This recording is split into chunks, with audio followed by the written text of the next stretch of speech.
C.H. Gill, in his book, The Papal Drama, says this about what happened in 1798.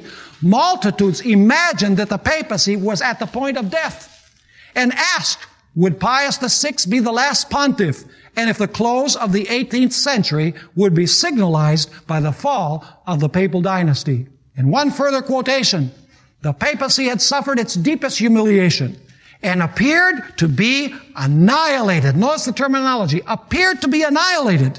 The revolution also dealt it the wound which it seemed did not want to heal until far into the 20th century. And the ironic thing is that the first nation that gave the Roman Catholic papacy temporal power was Clovis, king of the Franks, in the year 508.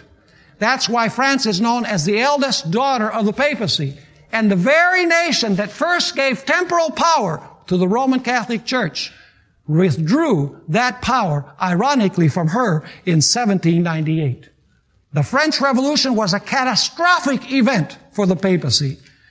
In fact, in the aftermath of the French Revolution, country after country in the Western world turned democratic. They were emancipated from the power of the church during the Middle Ages, using them to persecute the saints of the Most High. And it appeared that the papacy was dead. But prophecy tells us that the deadly wound was going to be healed. Notice Revelation chapter 13 and verse 3.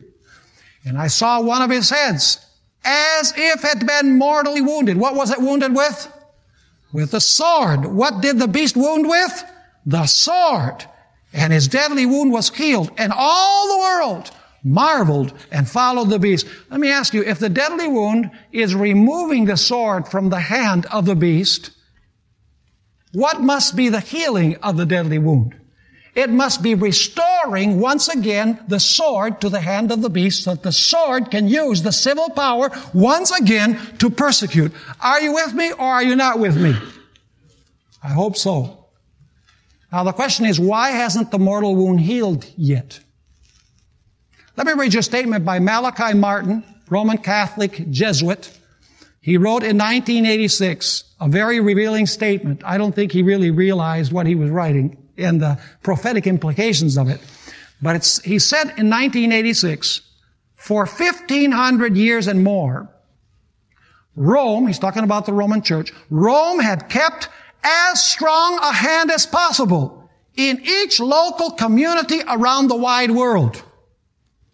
So notice, for 1,500 years, Rome had kept a strong hand in every local community around the world. And then he says this, by and large, and admitting some exceptions, that had been the Roman view. What had been the Roman view? Exercising power with a what? With a strong hand, right? That had been the Roman view. So he says, by and large, and admitting some exceptions, that had been the Roman view until 200 years of inactivity had been imposed upon the papacy by the major secular powers of the world. What is it that keeps the deadly wound in place? The major secular powers of the world, because they have not allowed the papacy to climb on them again. They have not allowed the papacy to use them. Are we starting to see changes even within the United States of America? We most certainly are. We're seeing the church trying to appeal to the arm of the state in order to get her agenda across. Now let me ask you, if he wrote this in 1986, and he says that 200 years of inactivity had been imposed by the papacy, by the major secular powers of the world, if you go back 200 years, where do you arrive? You arrive at the time of the French Revolution. He's saying the French Revolution imposed 200 years of inactivity upon the papacy, and that inactivity is imposed by the major secular powers of the world. Are you with me?